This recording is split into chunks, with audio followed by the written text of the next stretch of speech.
Remember guys, I'm sponsored by cinchgaming.com. Use promo code TENEC127 for 5% off products at cinchgaming.com. Enjoy the video.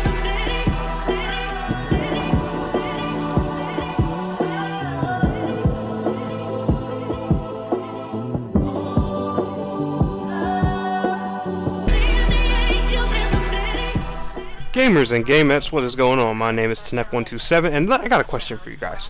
You ever have one of those matches where you just gotta go, mwah, mwah, mwah? Well, this right here is one of those matches.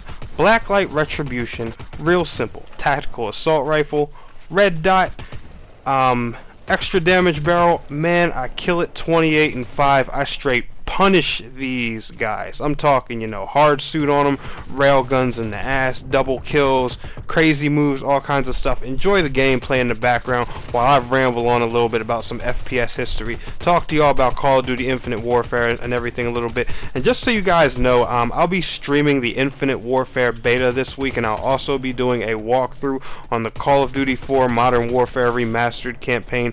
Let me know down in the comments below if you guys want commentary on that campaign, or if you just want to see a straight walkthrough with gameplay and no commentary, because some people just want to enjoy that experience of seeing COD 4 again, and then again some people, you know, like it when you're active on, you know, your campaigns and stuff like that. But even if this commentary does not last 10 minutes, I am going to let this video play all the way through. So if the commentary cuts off early, forgive me guys, but I honestly think, you know, what I got to say and talk about here is it's going to be a, you know, it's going to take up the whole thing. So what I want to talk about in this video is why I'm excited for Infinite Warfare. Why I find Call of Duty Infinite Warfare appealing. Because this question has been brought up to me several times. And that's not even, you know, just by like my friends. Artful and Cass, you know, are the main people that have asked me. You guys have seen them confront me about it, I think twice now on the podcast. People ask me in comments, you know, I get bashed in comments all the time, you know, when I talk about when I go on Infinite Warfare videos and I'm positive and stuff like that. Well, I'm gonna rewind, you know, the clock back some. I'm gonna go all the way back. I'm gonna go all the way back to 2008 when I first got my PlayStation 3. Now, no, matter of fact, I'm gonna go a little bit farther back and go all the way back into PlayStation 2. Now, the first competitive first-person shooter I ever played was actually a game called Sin on the PC. If you guys don't know what that is, just look it up on YouTube. There's gaming videos about it everywhere, but it was like a futuristic kind of first-person shooter. I was horrible at it. It was mouse and keyboard. It was my first shooter ever, and you know, learning to play a shooter on mouse and keyboard is a difficult thing. It's hard. But from there, I played Time Splitters on the PS2, which is I played Time Splitters 1, 2, and 3. Beat the crap out of them all. Used to love playing multiplayer on those. Unfortunately, I only played local because I didn't have PlayStation 2 online at the time. I was at the time, you know, I was in high school living with my grandparents, and yet the funny thing was, right, my grandfather was scared that, you know, PlayStation would charge him or something like that if I plugged my PS2 up into the dial-up connection, so he would never let me do it. But that's a story for another time. But anyway, from there I went on and got, you know, my PlayStation 3 and stuff like that later, a few years down the road in 2008. And my first two games I'll never forget were Soul Calibur 4 and Killzone. And for my birthday of that year, my girlfriend had set up a little party, had a few friends of mine come over and stuff like that. They brought, you know, we had a couple TVs in the house and things, and I'll never forget it. It was me, my boy Morgan Eggman, God rest his soul, I miss him so much. Jay Legend, special shout out to Jay Legend, he was there too. My boy Dustin came through, and like two other people. I can't remember who all was there. So, you know, if you happen to watch this video and I missed your name, forgive me, but yeah. And that was the first real, you know, shooter I had ever played. Now, mind you, this was when I first got my PS3. This was before I even played Call of Duty, period. My first shooter that, you know, I had really played online and got into like that was Killzone 2. I remember it like it was yesterday. All we did the whole night was spam Warzone on Radic Academy, and I had the time of my life. But before that, you know, I played, like I said, I played Time Splitters, I played Red Faction. So, you know, and honestly, in a lot of my videos, you know, I did a lot of this complaining about, you know, hating, you know, the futuristic scene when it comes to shooters. And I sound kind of hypocritical because a majority of the shooters that I have loved throughout my lifetime are sci-fi and futuristic based, which is the main reason Infinite Warfare appeals to me. Like I told you guys, I did a reaction video with Soul Senpai months ago when the first trailer for Infinite Warfare was released, and even in that video I state the main thing I like about it is it looks like Killzone in a Call of Duty form, and that was a really big turn on for me. I like the future setting. The only thing I hate about what Call of Duty is doing, and this is why they annoy me so much, is they are the only ones that take this future crap besides Titanfall and throw this double jump thing on there. Like I said, the wall running, I don't care about the wall running. If we could just single jump and wall run, I would fine with that. I don't care about people running on walls. It's that double jump that bothers me. In Killzone, you don't double jump. You don't even double jump in Halo. In Halo, it's just low gravity and you float a little bit. You don't even double jump in Halo. Like in you jump higher in Advanced Warfare than you jump in Halo. And I don't think people understand that. When people say Call of Halo, whenever these futuristic Call of Duties are, I look in the comments like, what the hell are y'all talking about?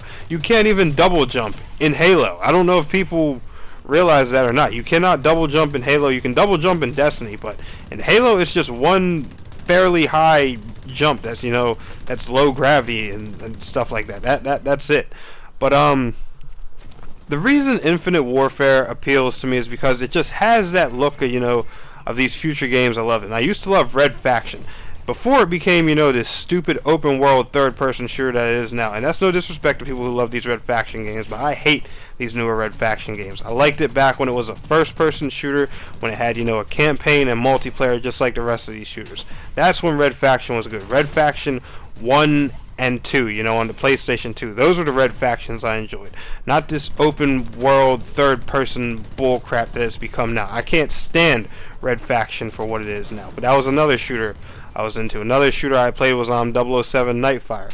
A little bit futuristic. There was some future stuff in there, but it was mostly modern. But my point is, I have been pretty much brought up on modern and futuristic shooters. I like them.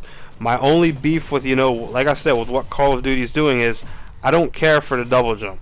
The double jump pisses me off. It annoys me. I think it just makes the gameplay, more hectic. Now, there's nothing tactical about that, but games like Killzone, Blacklight Retribution, what you guys see me playing here, these games can all be played strategically and tactically. Call of Duty, they lose that element when they add these these stupid gameplay mechanics in.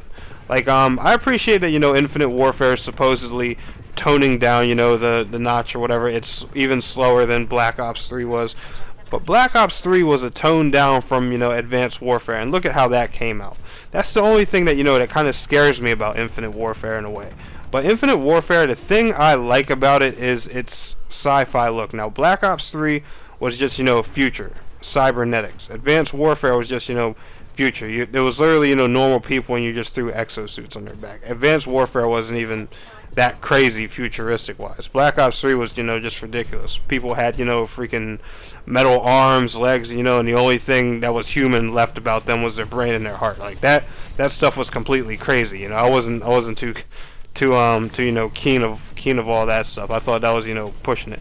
But in this, in this sci-fi Infinite Warfare thing, there's no, cybernetic arms and legs and stuff. It's just literally, people in crazy suits. They're all humans in these weird spacesuit rig things. And that's just really it. I haven't seen one person with like a robotic arm and stuff like that. Yes, there's robots in the game, but the robot is strictly a robot. It's not half human, half robot. It's just a freaking robot that helps out the humans and all that stuff. And I personally find the sci-fi setting really cool. The only thing, like I said about the game, guys, that scares me is, the mechanics. That makes me worried. But other than that, I think Infinite Warfare is going to be a really, really awesome game, and I personally can't wait to play it. And I'll be streaming it later on this week and possibly giving away one last beta code. And if I do, I'll let you guys know when the stream starts. But anyway, guys, I hope you all enjoyed this commentary. I hope you enjoyed this gameplay. I hope this clears some things up when it comes to that shooter for a lot of people. And if it did, guys, be sure to give this video a thumbs up. And I want to thank you all so much for watching. It's your boy Tenek127, and please don't forget to like, share, and subscribe. Peace out.